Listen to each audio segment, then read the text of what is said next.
Hello, dear foodie friends, and welcome to Kitchen Chat. This is your founder and co-host, Margaret McSweeney, along with Chef Jaime, Laurita, in the beautiful Viking and La Cornue showroom, Middleby Residential in Chicago. We are so excited today, kicking off a new season for Kitchen Chat with one of my favorite foodie friends, Chef Sherry Yard, James Beard Award winning. You've seen her on the Great American Baking Show, and just a fantastic and sweet person. Welcome to Kitchen Chat. Oh, I'm over the moon. This place is so spectacular. I wish everyone could see what I just saw, what I'm seeing.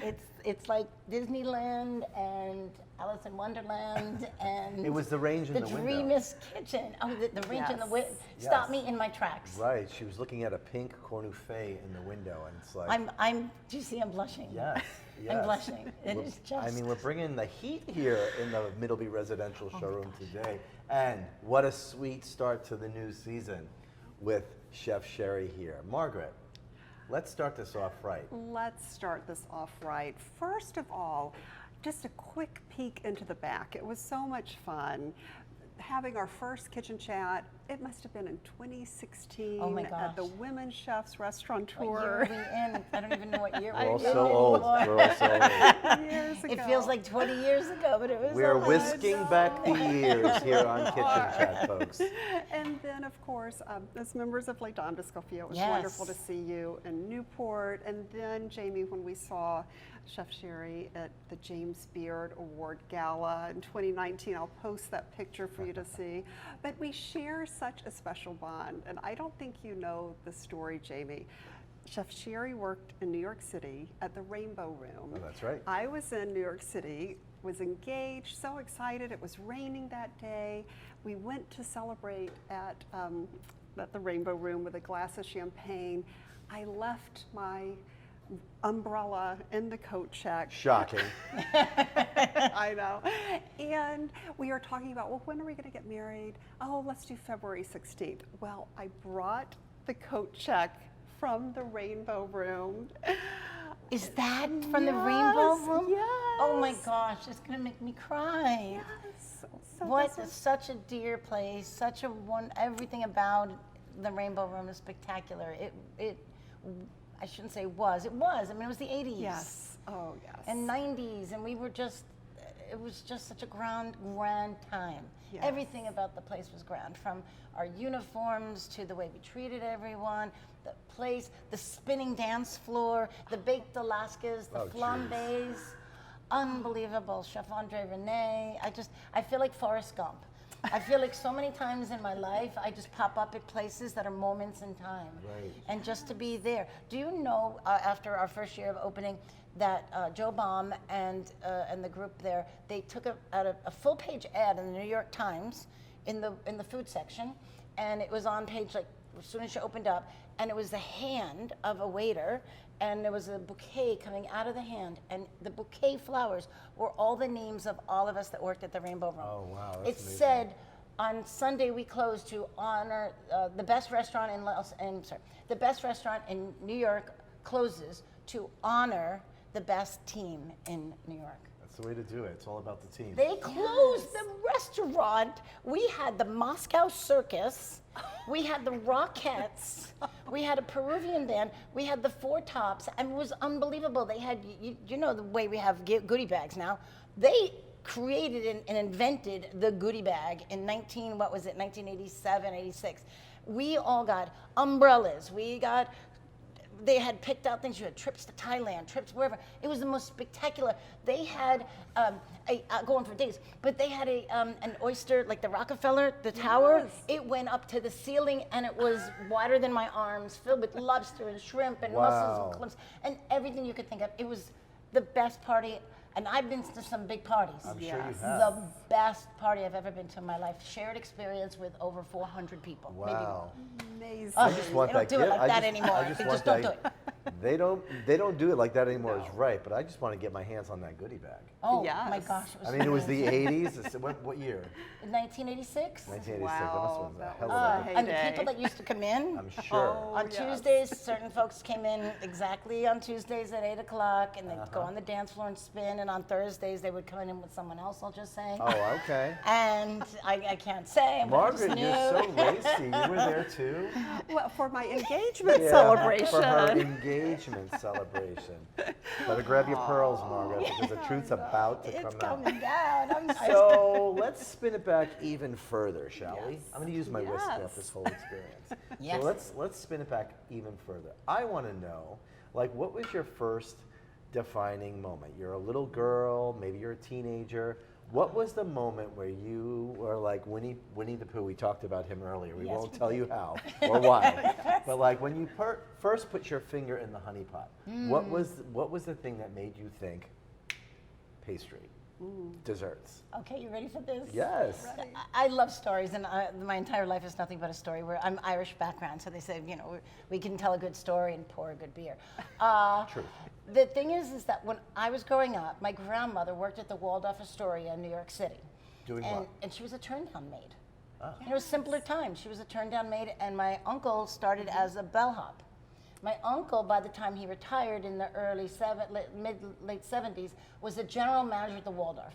So although we were of simple background, we had this, everything we did had more ground application to it. So if we were going to have tea, my grandmother had Czechoslovakian china. Now we lived in a little beach house in Brooklyn, New York. You know, it was very simple, but the plates we ate from were just spectacular. The stemware was just so paper thin. My mom would get nervous that my grandmother let us even drink from it. She thought we bite it as kids. Well, my grandmother taught me, you ready for this? I'm gonna keep How you share still. to taste and dance in marabou pumps. You know the marabou pumps? With Yeah. a little feather? Yeah. My I grandmother don't know was how like- I know those, but I Okay. do. Of course you do. Of course you do. What? Okay, so grandma had rainbow colors of every kind of marabou robe that you could. What was you your know, grandmother's name? And Jest. And my grandmother's name was Ann too, and she was Was my she spirit really? animal. Yeah. Oh my, she is. We're You're already gonna bonded. cry. We're Oh my bonded. God. We're already bonded. And so she had matching shoes for each one, and she never pierced her earrings because gypsies would get their earring pierced. That's what they said. That's what they said back then. Of course, I had pierced earrings and more than that. Anyway, so she, Margaret, what about you? Here's the just yours. so grandma would then blindfold us and go to the A&P and buy all the different sodas. A&P. And she had I know. strawberry soda, cream soda, chocolate soda, coffee soda. And then she'd make the coffee soda from leftover coffee, like just pouring so it it wasn't in. Manhattan Special. Do you know what that I is? know that is, do you know? It's another one. I dated that guy from Manhattan Special. Oh, we have so Yes, much the heir to to the talk Manhattan about. Special. I dated You him. did not. Yes, he and his sister. Well, I didn't date his sister, but he and his I was sister thinking, that's took getting- over the company. this is As a matter of getting fact, I very should deep. look them back up. Very Yes. nice gentleman, very sweet. But then I moved to California. Anyway, another story, another Oprah chapter, right? So Grandma would then blindfold us and then have us taste. Wow. And it was the first time I realized that not just my grandma's cooking, because she made it and it was cooked with love, but things actually had different flavors. And I had this penchant now for doing what she did, was to take care of others, to celebrate flavors. And I would do that. I would serve the drinks to the family. And then I started to want to cook more. My first cooking, I think I was 3, was I was just pouring hot water over instant coffee. And then I knew what my father liked with the 2 sugars, and my mother didn't like it. My father liked cream on the side. So it was just that kind of spirit of entertaining, giving back, sharing started to just permeate my existence. It was who I am. To this day, then I started to love science. So then that puts you into the next step of, I asked at 8 years old for okay, I'm really going old here. Sears Roebuck catalog. Do you remember I that hear one? you. Yes, Of course. I mean, here I am, right in yes. Chicago. Oh How could I my not mention God. Sears? Oh my And I God. love We the have to Winnie the talk- Pooh tree, and I used to have my matching outfits. I still have my skirt. My Winnie the Pooh skirts, I still have those little skirts this big with the elastic, and I had a matching sweater with Winnie the Pooh on it. So there I am under the tree, and I'm looking through the Sears Roebuck catalog, and I go by all the little dolls, I don't think Barbie existed yet, and I'm turning the pages, and I see the science and chemistry kit. Yes. And I said, I have to have that. And my mother said, you're going to blow up the house. And you're like, that's why I want it. Point. Because I want a new Viking kitchen. Exactly. Yeah. You're good. She's good. So she buys me the set, and then I start experimenting and understand a little bit of science, and then starts to lead to baking, and there you go. And then I read about the Rainbow Room. Well, eventually I started to work around catering kitchens, and I actually worked at McDonald's. Proud McDonald's Mickey D's. alumni. We do a lot of work with McDonald's. We love in Middleby. McDonald's. Yeah. I really do. I think it's a wonderful place for us to grow up and have a great job and start off and figure your sense of urgency. So many systems that I still use in the kitchen today. Can you believe that? Wow. Because I learned them on those 15-minute little videotapes that we used to sit in the room for training. Training, so important. So anyway, from there I wound up continuing to cook and continue to bake. I would make souffles for my neighbors. I was 12 years old. So you know the way the kids are now that they see all the celebrities on TV? Yeah. We had Graham Kerr.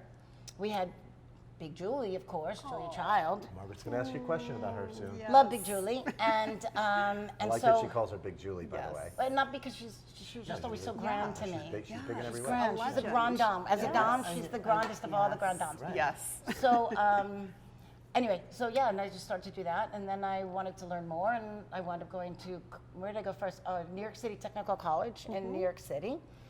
And then from there I went to, and then I went to London for confectionery school and training there in London. Then I came back, graduated, then worked at Rainbow Marché, Tribeca Grill, a little Le Cirque for fun. And then went over to, where did I go next? Tribeca Grill, CIA. I went to culinary, not the CIA, like the you. spies. Same me. Same you. Yeah. So 1987, whatever it was, before 90, I then went to CIA and mastered only, I was in the first pastry program class. The first class at CIA for pastry majors. Amazing. Yeah. So yeah, You're like a little, and Margaret will appreciate this, you're like a little culinary butterfly that lands on all the right flowers. Oh. Yes. Yes. Do you know what? Sometimes when you're the butterfly, though, you're going from one city to a next. Right. It's the winds can be turbulent. Tell me about it. My wings are tired. Part of all of it. Sometimes the powder wears off. Well, speaking of big celebrations, you're always part of the Oscar Oh, my celebration. goodness, yeah. And of course, our dear friend, Barbara Lazaroff. Shout Love out, Barb. you, yes. What was it like making those tiny little statues? Do you know, I likened it to, and don't be offended, Oscar people, Malibu Barbie. Yeah. You know, at one point you had to redesign her, and you had to have her out at the beach, and then you had her in the skis, and you had her all over. And that was what it was kind of like for me, because it beyond that one chocolate Oscar, which, if I remember correctly, 600 pounds of chocolate and 6,000 a season we would make. These little mini guys. And we'd make big guys. And I make the big guys, and there'd be about 100 big guys, and they were exact replica of the Oscar. And so I did bento boxes one year. They were all chocolate, and so the waiters came out with their white gloves, and then they unveiled the bento boxes, and inside were the desserts. I've done a camera, like the old real cameras, and it took 16 pieces of chocolate that were connected with another 20 pieces of chocolate in order for them to just stand on the plate, and then they lit up. Bing, bing, bing, bing, bing, bing, bing. They were lighting all the way down, and that was the coolest thing, because you see 500 plates in a row, 500 plates in a row. There were 1,500 people we fed each time with all these blinking lights. So it was just fun creatively, because when you're in the restaurant business, a lot of it is small food where, you know, it's part of a degustation. You know, people eating a big meal, so you're about power and the punch of one flavor, right? Yes. And this was my chance to say, devil may care, I am going to throw whatever creativity I can. I did, you ready for this? For my finale, actually my second to last one, we did 3D Oscar. So the dessert was delivered, it was on a set of stairs. I work with Chicago Mold Company. Love Chicago Mold Company, by the way. Shout out. Shout out. Yes. And we did, they created a mold for me that was like the stairs, and then I put in cake and mousse, and you know, it was like an entremet. And then we sprayed them so they looked like the red velvet walkway up. At the top of the stairs was a plaquette of Oscar, but in 3D. And then I had that Klieg light blinking up at it, and you wore your glasses, and the glasses were delivered to the table. with the plate, on the plate. And so you had to you would eat it and eat the dessert at the same time. You are the fiercest thing I've ever met in my life. So much fun. You're so like the much Madonna fun. of baking. Very well said. Yes, Strike a pose. you're striking a Strike a pose. She's pose. the Madonna of baking. Pose. I It was mean, so much fun. I mean, you are just insanely talented. You Oh, have you're very all of kind. these great stories. A lot of stories. Great energy. Like I'm kind of in love with you. I'm not gonna lie. But like Margaret, like imagine having those kind of culinary memories and the ability to like create whatever comes out of your mind and then actually manufacture it. Execute. That's Yes. it. Well, I would always say if I can make one, then I can make 1,000. As soon as you can figure out and dial into the little tweaks of the one, then from there I'll just have to set up a system, and we'll pull the team together and we'll do it. And we never had more than 12 people on our team to create that many desserts. It was all orchestrated in advance. It was like a military operation. Amazing. Yeah, we got in there and it was just And Fierce. I Fun, love fun and fierce. how you are now encouraging others through the Great American Baking Show. I know there are a lot of fans out there for this. Any tips for anyone who's thinking about participating in the show. Yes. Well, first and foremost, learn how to bake. If you're going to be on a 'Cause you baking can't- show, well, we love to say, fake it till you make it. Fake it till you bake it, right? Yeah. That said, when it comes to the TV, they say the camera don't lie. And so you have to come with your A game. You know, when you're ready, it's your time, and then really prepare yourself because you don't want to go to lose. You want to go to win. And for me, I discriminate against nothing. I discriminate against someone who is fronting. Do you know what I mean? Fronting. They're saying, oh, they're trying to tell me a story, and my grandmother said, you can't fool a fool. yeah. And been there, done that. Yeah, You know, yeah. experience is not because I've done things perfect. Experience is because I've hold on to the pearls. Margaret, I messed it up, fudged it up, she done messed it up. and then you learn from how that goes. Yes. You know, and you just learn from those experiences. So, I'm a cheerleader. I want everyone to apply. I want everyone. It is such baking. I know we're kind of not as concentrated as the UK. In the U.S., we're all spread out. I know that if we all got together, as we do as pastry chefs do, it would be a tour de force against the British folks out there. I like a little competition myself. I wouldn't even begin to attempt to challenge this one. Well, true. Because the team, when we call it the Pastry Mafia. Yeah. Mindy, myself, Oh, yeah, Mindy Mindy Siegel Siegel, in yeah. Chicago. Yeah. Elizabeth is. We're all. She's probably around here Yeah, somewhere. she's probably around somewhere. She's always got her whip there. But we all know one another. We all care about one another. We're always cheering each other on. And that's the same way as it goes in Britain and with the British folks with that show. It is the #1 show in all of the UK. Can you believe it? Yeah. They actually have more spin-offs than any other show in the last decade. They've got professionals, they've got kids, they've got what do you call it, celebrity, they've got charity, they've got all of them. And then they start off in August doing the commercials for baking season is coming. So I really would love that, more of us here in the US really put a name on it and a stamp on it that the baking season is coming.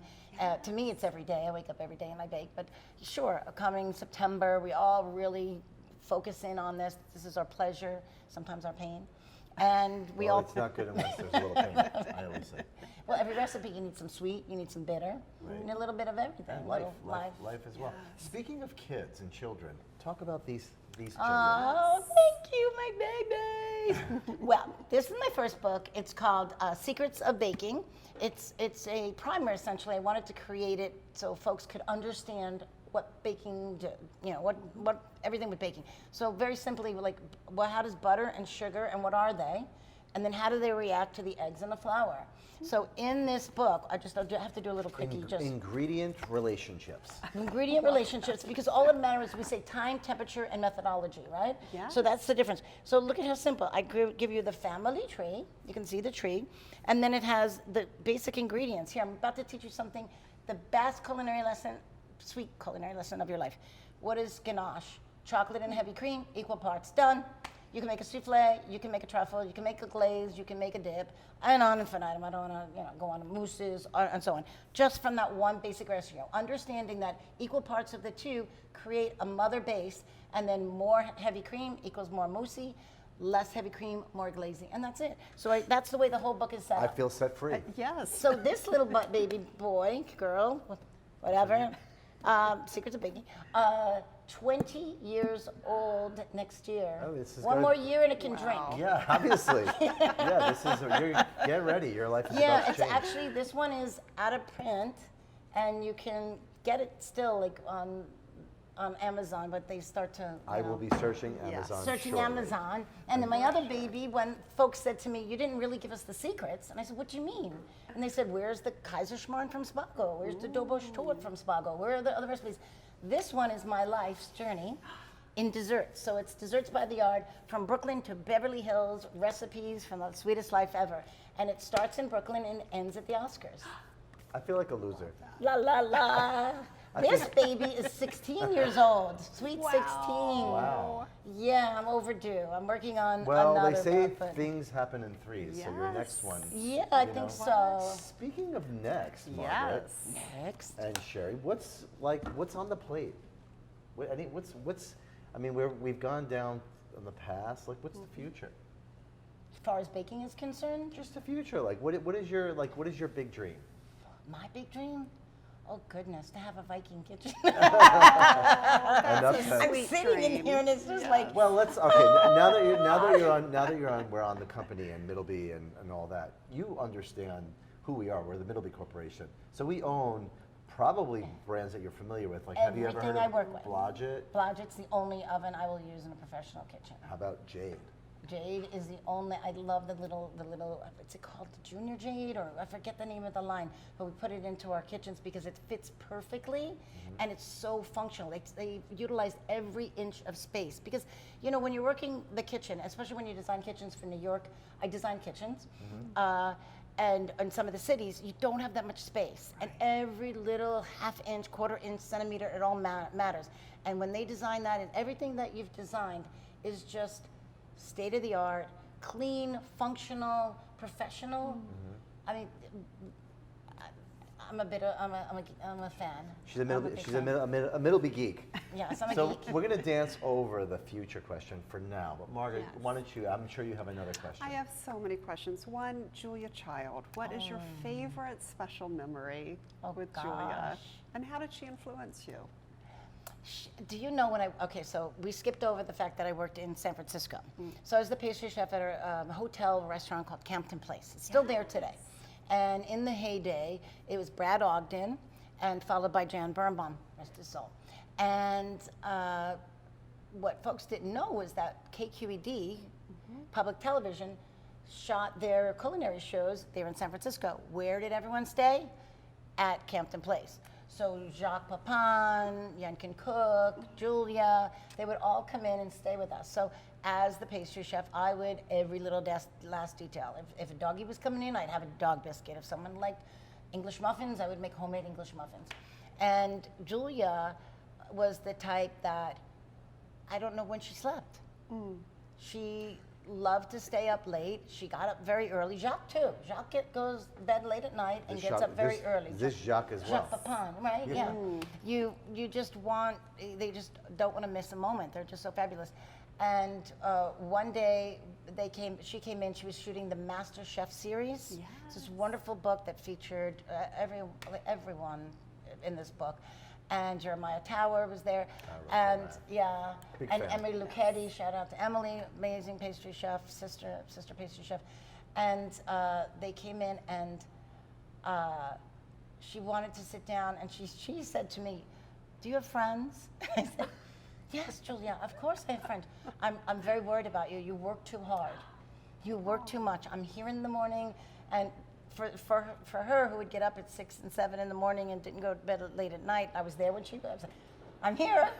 I'm here again. I'm here. I'm making hot chocolate. I'm making croissant. Oh, croissant. So it was such a thrill to be able to, and to this day, Jacques is, I call him Papa. He actually wrote the foreword for my first book. Wow. And had the biggest compliment. He said that, I'm almost embarrassed to say, he said that we are very much the same, he and I, that we have a Cartesian mind. And the truth is, after I read it, I was crying reading it, and then I said, well, what does Cartesian mean? What does Cartesian mean? I have to go. It's very thought out, methodical. I had to go look it up. It was, Right. every Right. day we Google. learn something, right? Yes. Yeah. So it was such a blessing to work there and to be there in this. I considered it my home. We only had 70 seats in the dining room and 80 rooms up top. So Julia Child, I wish I'd had the opportunity to have met her. She sounds amazing. Such a treat, such a grande dame. Yes, and speaking of Grand Dame, Yes. we must honor the founder, Carol Brock. We're so sad to lose her.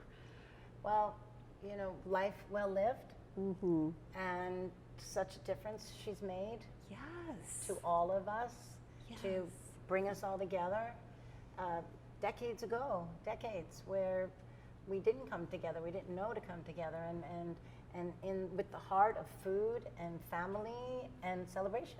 Yes. So we have to celebrate her. Absolutely, and bringing women together, Yeah. professional women together. And speaking of that, has there been one other female chef who has really inspired you my goodness. throughout your journey? Good question. Do you know, I think there have been so many women, and it's about quality, not quantity often, right? Yes. So it isn't necessarily I had to work. When I was coming up, there really weren't that many women. I was fortunate to work with Deborah Ponzek, who was the chef at Montrachet, right after David Boulay. And Deborah is always been someone that is had run restaurants, catering, and worked so hard. And she was a wonderful influence back at Montrachet. And then over the years, from Ann Willen. When we speak of Ann Willen, We have a great Ann Willen story. Yes. oh, we just adore Ann, and she is just, I revere. I sat over a charity auction lunch with her, and I waited to the last minute so I could get that lunch, so I could just have lunch with her and have her to myself. Speaking of lunch, we go to Ann Willen's house, Margaret and I, and we have lunch with her in her house. So Or special, and the plates, you got a special plate Yeah, it was from amazing. her. It was magical. She is amazing. And we'll have to have a kitchen chat with her again soon. She has a wonderful book out about she really? women chefs. I didn't know that. And yes. Oh, we have to get it. Yes. Well, that would be fun. and there's so many young chefs. In Los Angeles, we have May Lynn. I don't know if you know May Lynn. And we've got Brooke Williamson. In Los Angeles, Antonia LaFaso and Mary Sue and Susan and Nancy Silverton. Los Angeles is just this hotbed. I mean, it's been percolating for decades now of women that we all help each other out. There's actually a new organization called Regarding Her. Oh. And it started up through COVID, and it's women helping other women that have businesses to help support them. So many wonderful women that are out there that are turning it around. We're helping each other and passing the baton on to one another. So I'm thrilled to be somewhere in the lineage. Of course. And not to change the subject about women, as we know it's such an important, hot subject always. I have a question for you that's on my mind now that I'm listening to you. As far as these days, we've come up through the hard work in the kitchen, catering, chefing. It's hard work. Yeah. What's your take on these influencers that come into the game right now and are getting, that chef fame by just not even having the culinary background, just being a good influence? Oh gosh, this is a very interesting question in that you could take it either way, which is you don't make a good pie with sour grapes, although maybe I could. Maybe. I would agree she could. Maybe I could ferment them, but the thing is that even Julia Child wasn't a professional. Yes. Ah.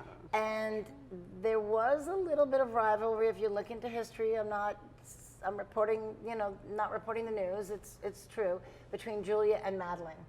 And Madeline came in, was very educated, and she was a professional chef, and they both came up. That's the book I really want to write one day, is the life comparison of these two really iconic women chefs. Many women chefs today don't even know about Madeline Kamen. And yet Madeline taught at Beringer Wine and at a school up there. Every couple of months she'd only have like 12 chefs a year that would be able to go through her classes. And so I use that as a reference because that was back in the 60s. And that kind of, well, she's not French and she's not a chef, meaning Julia. I mean, she had a television show called The French Chef. That flies in the face of all reality. She went to school, was she really a chef? She herself would say, no, not really, but that's what they named the show. And Madeline, on the other hand, was French and chef and worked professionally in kitchens. So I think there's room for everyone in one regard or another. I think depending upon what your skill set is and what your truth as a cook is, who you will gravitate to. And then just like I used to use my boyfriend's Dracar Noir cologne. And then I've grown out of it. You dirty teenage schoolboy. Exactly. And now I much prefer, Bulgari or Hermes, or, you just change and your tastes change and you evolve. So I think there's room for everyone. And nowadays, where on Google, you could Google 20 ways of making a challah, 40, 150 ways of making challah. You could see somebody's grandmother in Israel making challah. So Louise writes, my friend Margie wants to know which vegetables can be incorporated into desserts other than sweet potato. Oh my goodness, a plethora, Margie. My goodness. Avocado is like the immediate thing that comes to mind. I mean, it's in Brazil and other countries, it's a custard within itself. It's, you put it with condensed milk, you do all that, some lime, phenomenal with desserts. Tomatoes, tomato really is a fruit. It's not a wedgie, right?